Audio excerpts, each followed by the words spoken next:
Welcome to this episode of Dev Questions with Tim Corey. Join us as we tackle the questions you are asking about a career in software development, understanding the industry, and new technology. If you are just starting out or you want to grow stronger as a developer, this is the place to get your questions answered. Now, here's your host, expert developer, and online educator, Tim Corey. How do I practice my presentation skills? How do I get better at giving presentations? This is kind of a follow-up question from last week, and it's one that was also asked on the suggestion site. And if you have a question that you'd like to see answered in a future episode of Dev Questions, go to suggestions.iamtimcorey.com and leave your question or suggestion there. Now, how do you practice your presentation skills? How do you become better at giving presentations? I've talked the past couple of weeks about how presentations are very important to growing your skills as a developer. In fact, really, when you present a topic is when you learn it the best. So as you learn, there comes a point where you really need to present the topic in order to learn it more deeply. So knowing how to give a presentation, knowing how to give a good presentation is important. That can be very scary for people, but you need to work through it. You need to become better at it. It does not have to be on a stage. It does not have to be in front of 5,000 people. It can be a presentation that's very, very small in front of one person. But knowing how to give a good presentation is important. So let's talk about how to improve your skills as a presenter. How do you practice presenting? So there's a few different ways to practice your presentations. Number one is the rubber duck method. So you have a rubber duck or a teddy bear or some other inanimate object, but something you can look at. You put it on your desk, you put it on a stool, you put it on your shelf, and you present to it. Act as though it is the audience. Act as though you're giving a real presentation. If you stumble, don't go, oh, what should I do now? No. Act as if you're on stage. Act as if you're in front of 100 people. You wouldn't do that in front of 100 people. So don't do it in front of the duck. Okay? So give your presentation thoroughly. The whole thing in front of the duck. That will give you a safe way of practicing because the duck isn't going to judge you. The duck is going to love you no matter what. So present in front of the duck. Go through the whole thing. Maybe if you really want to expand your audience, get 3 ducks. Okay? Get 5 ducks. Have a whole audience of rubber ducks. Give the presentation. Whatever works for you to give that presentation by yourself. So have that ability to present in front of a fake audience, just the rubber duck. By doing so, you'll be able to kind of get in that mode and get through the stumbling blocks of early presentations, where you start thinking, oh, what do I say now?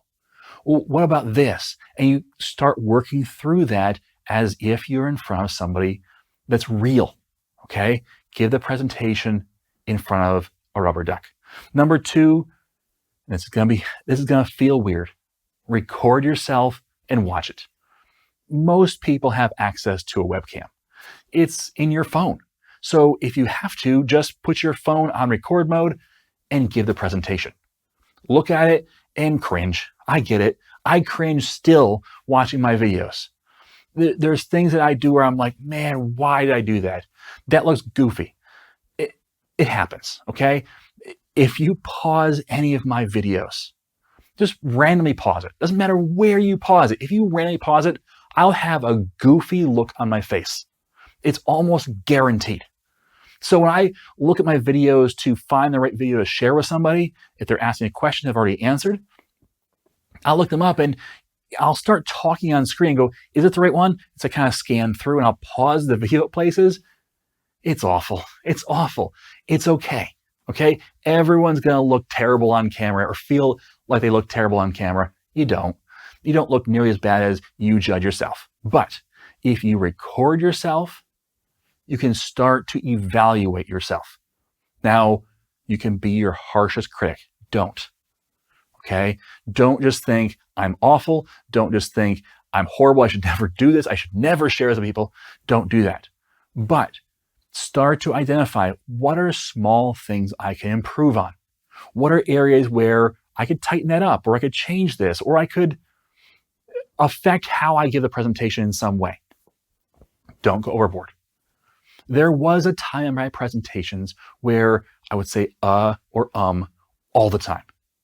I would also stumble over words. I'd also combine words together or slur them. And so it was hard to understand what I was saying. Now, do I still struggle with all of those? Absolutely. But I have worked over time, but I did not work on all of them at once. I decided, you know what? I'm going to tackle I'm going to try not to say And at first, what that means is you pause. And honestly, by putting a pause in, it is a lot better than saying because you normally pause when you talk.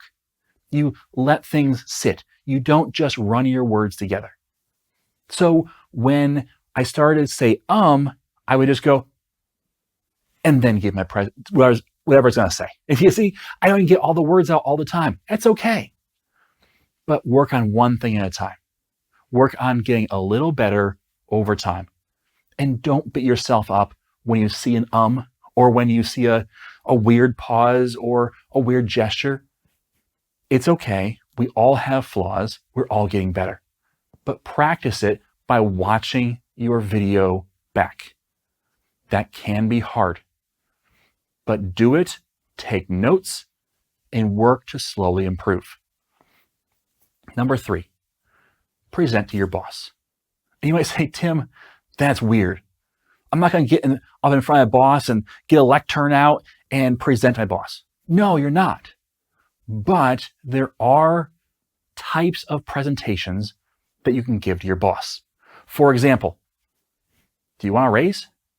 Do you think you deserve a raise? Give a presentation about it.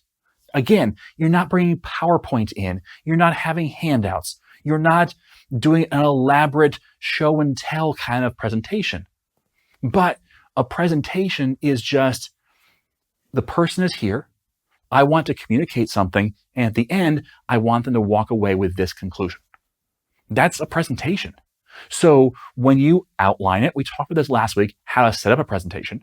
But when you create that outline and get the thought process in place to lead them from where they are to your conclusion, you can use that formula to present something that feels different or smaller, like asking for a raise. That can be intimidating too. But if you start off with, hey, I'd like to talk through my performance, and say, hey, I have been ahead on these things. I have done these things. I have improved in these areas. I have added this value to the team. And I think that because I have done these things, I have moved up in my abilities in the team. Therefore, I think I've changed positions from a software development level 1 to a level 2. I think I deserve to move up, or I deserve to get a raise, or I think that I have earned a raise.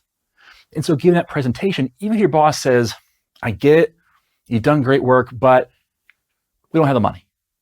Even if that happens, you have still practiced giving your presentation. But, and here's where this can even benefit you more, sometimes your boss is going to say, okay. Sometimes your boss will say, you know what, you're right. I think you do deserve a promotion or a raise.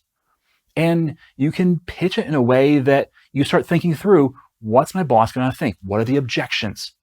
And then address them ahead of time in your presentation. That is how you improve your presentation skills. Because when you're thinking through what the audience is thinking and addressing it in the presentation, that creates a better presentation. So doing it with your boss will increase the likelihood of you getting a raise, and it will also improve the practice. You'll be able to practice more that skill of presenting. Now, it doesn't have to be a raise. It could be that you want a new piece of technology. Maybe you want a new PC. Maybe you want a new monitor.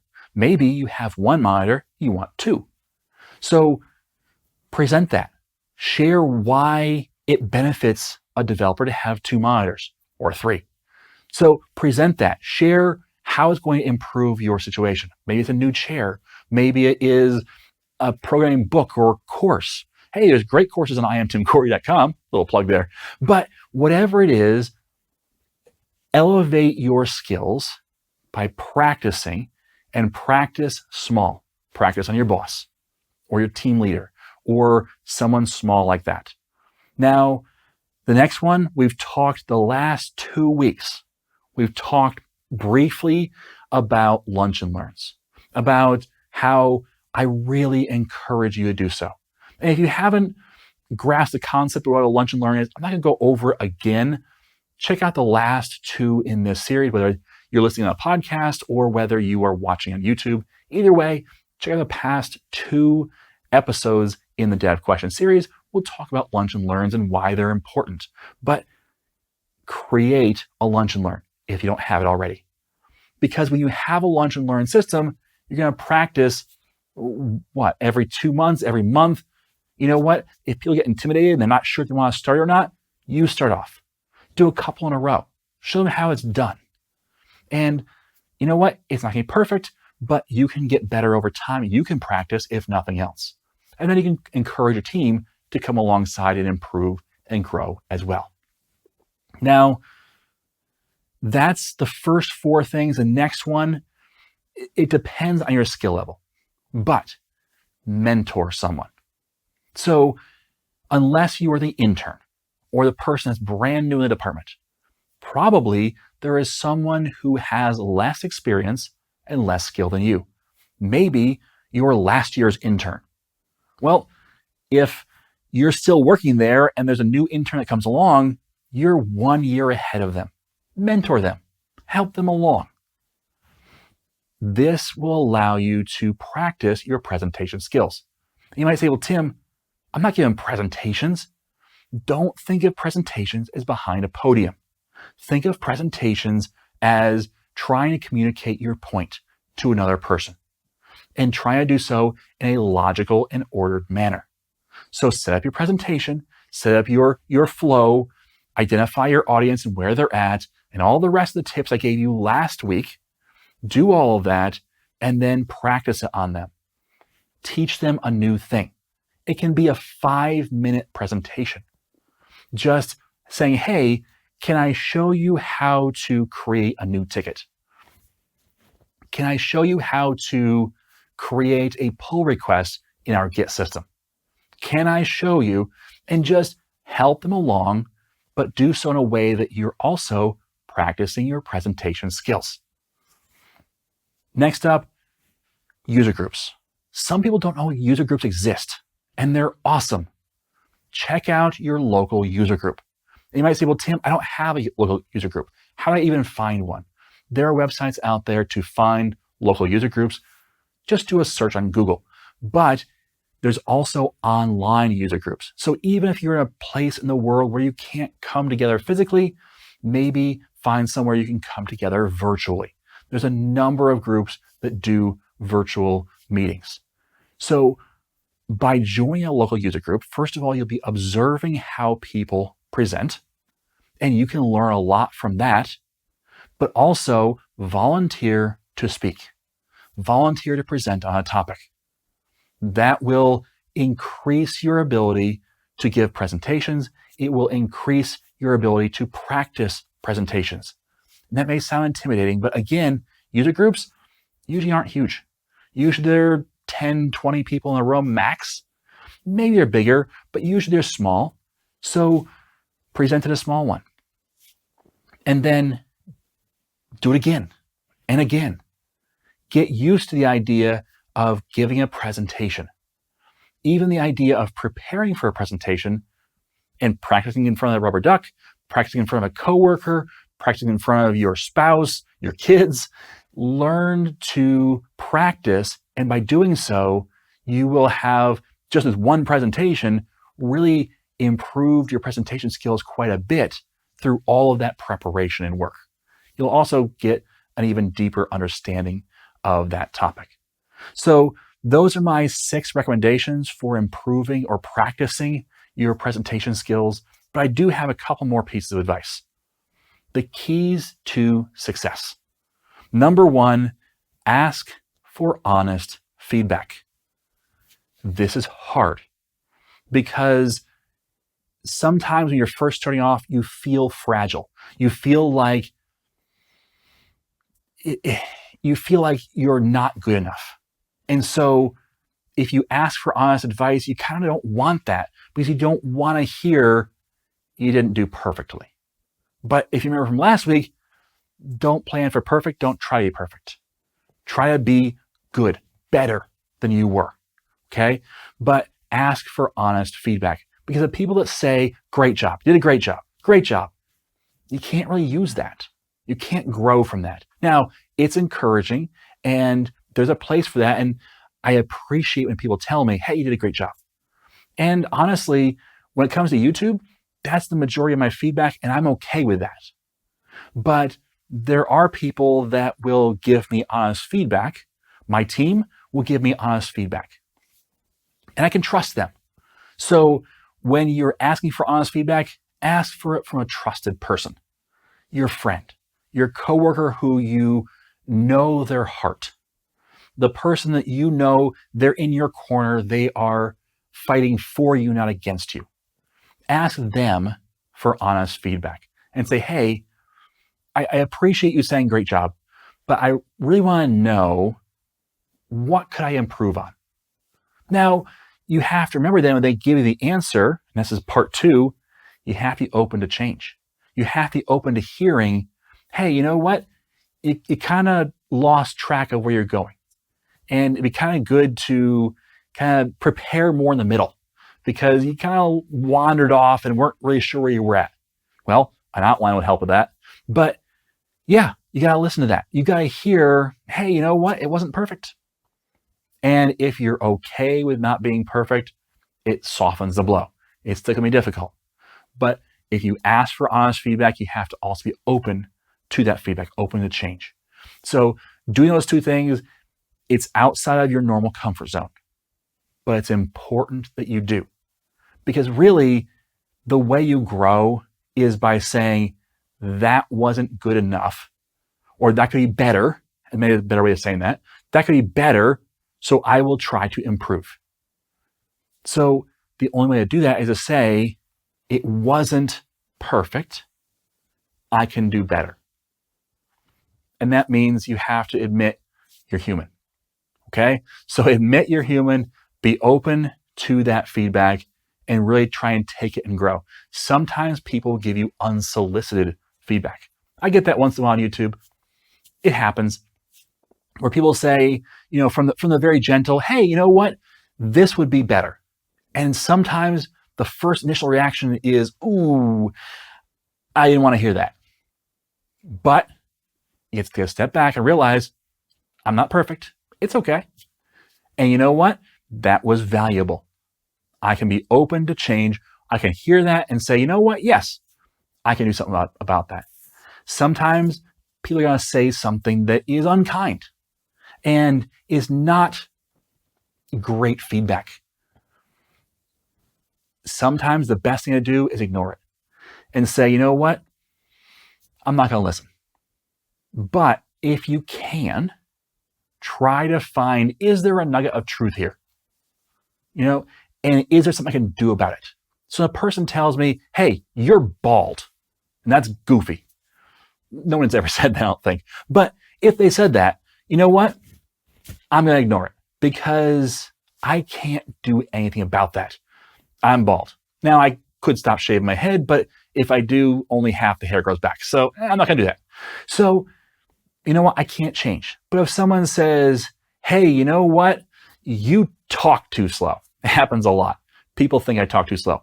You know what? You're right. I do. I talk slow. But I can't really fix that. That's who I am. That's how fast my brain works. My brain can't go faster. When it does, I slur my speech. When it does, I also forget where my place is and what I'm thinking about. I'm always trying to think what next. And by doing that and trying to talk, it just speeding up doesn't work. So you know what? That's why YouTube invented the speed button. And so I'll say, hey, you know what? I appreciate it, but I can't speak faster. So use the speed controls. If you have a podcast player, it has speed controls too. Use those. It is what it is. I'm imperfect. I'm human. So try to take the nuggets you can, ignore the rest, and be still open to that feedback. All right? So that's my tips for practicing and how to practice your presentation skills. I would love to see upcoming YouTube videos from you and see some of that practice being put into play where you're actually creating videos and saying, hey, you know what? I'll even publish my presentations because it could help somebody else and it will help somebody else. That could be a great thing too. Okay. Maybe it's the start of your YouTube career. That'd be great. All right. Thanks for listening. And as always, I am Tim Corey.